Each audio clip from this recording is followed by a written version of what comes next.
Halo, assalamualaikum warahmatullahi wabarakatuh. Selamat siang semuanya para penonton setia saya. Perkenalkan, nama saya Muhammad Safiullah dari jurusan Sistem Informasi Fakultas Ilmu Komputer dari Universitas Esa Unggul. Untuk melengkapi tugas dari ujian semester tahap akhir ini, di sini saya akan membahas tentang UEB. Ada beberapa pendapat dari para ahli tentang apa yang dimaksud dengan ejaan. Yang dimaksud dengan ejaan adalah keseluruhan peraturan bagaimana melambangkan bunyi, ujaran, dan bagaimana antar hubungan antara lambang-lambang itu, pemisahan dan penggabungannya dalam suatu bahasa.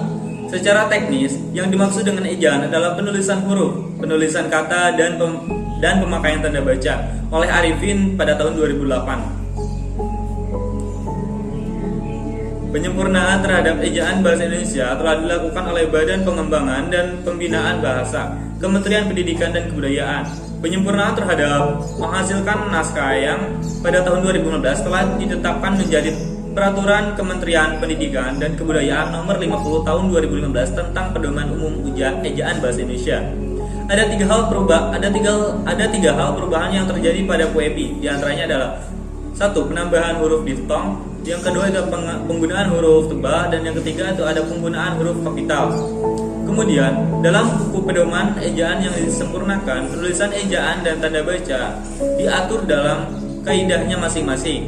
Penulisan ejaan yang diatur tersebut diantaranya: 1. Pemakaian abjad, huruf vokal, huruf konsonan, dan juga abjad. Kemudian yang kedua itu adalah persukuan, yaitu pemisahan suku kata. Yang ketiga itu penulisan huruf besar. Yang keempat, penulisan huruf miring. Yang kelima, penulisan kata dasar, kata ulang, dan perimbuhan gabungan kata. Adapun yang posisi yang keenam ada penulisan angka dan lambang bilangan. Dan poin yang terakhir ada yang di poin ketujuh, penempatan tanda baca atau punktuasi. Pemakaian huruf kapital, di sini ada huruf besar atau huruf kapital dipakai sebagai huruf pertama kalimat berupa petikan langsung. Misalnya pemerintah menjelaskan pulau-pulau terdepan di perbatasan hendaknya mendapat perhatian mulus. Adapun di poin C, jika tidak diikuti oleh nama orang atau nama wilayah, nama gelar, jabatan, dan perangkat itu harus tulis dengan huruf kecil. Misalnya, jemaah haji dari Indonesia tahun ini lebih sedikit daripada tahun lalu, hanya berjumlah 170.000 orang karena Masjidil Haram sedang direnovasi. Ada di poin E, huruf besar atau huruf kapital dipakai sebagai huruf pertama nama resmi badan, lembaga pemerintah, dan ketatanegaraan, serta nama dokumentasi resmi. Misalnya, Pasal 36 Undang-Undang Dasar 1945 menyatakan bahwa bahasa negara ialah bahasa Indonesia. Ada di poin F, huruf besar dan huruf kapital dipakai sebagai huruf pertama kata petunjuk hubungan kekerabatan, seperti bapak, ibu, saudara, kakak, adik, dan paman, yang dipakai sebagai kata ganti sapaan. Singkatan pak, bu, kak, di, dan sebagainya hanya digunakan sebagai sapaan atau jika diikuti oleh nama orang atau nama jabatan. Kata Anda juga diawali huruf kapital.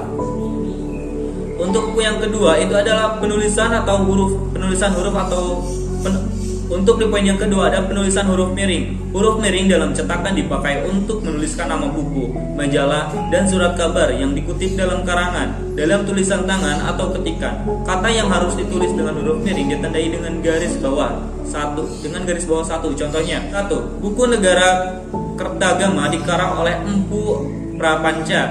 Di poin kedua, berita itu sudah saya baca dalam surat kabar Angkatan Bersenjata dan Republika.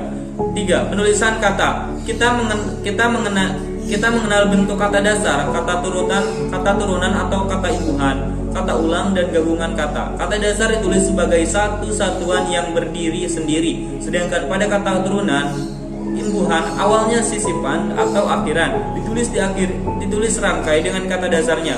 Kalau gabungan kata hanya mendapat awalan atau akhiran. Awalan atau akhiran itu ditulis serangkai dengan kata yang bersangkutan.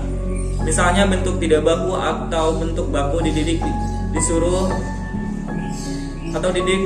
kesampingkan, hancur leburkan, berterima kasih. Dan di poin yang terakhir atau poin keempat, penulisan unsur serapan. Berdasarkan taraf integrasinya, unsur pinjaman dalam bahasa Indonesia dapat dibagi atas dua golongan besar. Pertama, unsur yang belum sepenuhnya terserap ke dalam bahasa Indonesia seperti reservoir, substantive. Unsur-unsur ini dipakai dalam konteks bahasa Indonesia, tetapi pengucapannya masih mengikuti cara asing. Di poin yang kelima itu pemakaian tanda baca. Jadi poin yang kelima, ada poin terakhir yaitu poin kelima, penambahan satu poin. Pemakaian tanda baca dalam ejaan bahasa Indonesia yang disempurnakan mencakup pengaturan 1. Tanda titik, tanda koma, tanda titik 2 dan juga tanda hubung. Oke, terima kasih. Hanya itu yang bisa saya sampaikan kepada Anda semua pemirsa, dan wassalamualaikum warahmatullahi wabarakatuh. Selamat beristirahat.